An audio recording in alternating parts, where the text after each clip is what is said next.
we found some interesting data both from Zillow and also from the NAR that talked about the average age, or I guess the median age, at which people come out and buy their first home.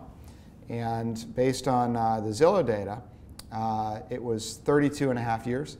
And the NAR data was very similar. It found that the average age of first-time buyers was 32 years.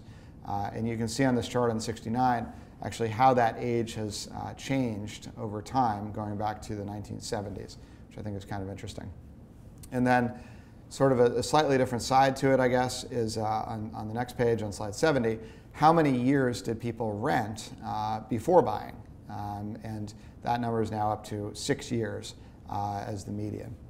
And so on 71, I think this is probably one of the more interesting slides in the deck. It basically shows the number of people who are at each sort of age cohort on a one-year basis, meaning all the people in the country who are 40, 37, 26, and so on and so forth. And what we've got here highlighted, so it's sort of to the right, you've got the boomers, in the middle, you've got Gen X there, and then to the left, of course, you've got the millennials, 18 to 34. We've highlighted two different components of this millennial generation.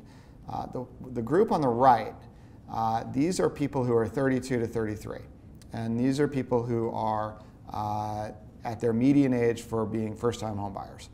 And then to the left of that, 6 years behind them, are the people who are just starting to rent.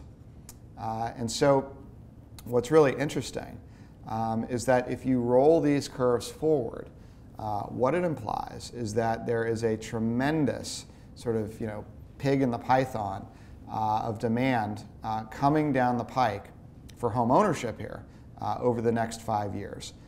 Whereas on the rental side, the numbers are actually going to get significantly weaker over that same time period. And so specifically, if you sort of fast forward a couple years and you look at where these volume numbers start picking up from what's effectively 4.3, 4.4 million people per year, all the way up to this sort of peak of 4.8 million, you're really looking at the 2020 to 2022 period.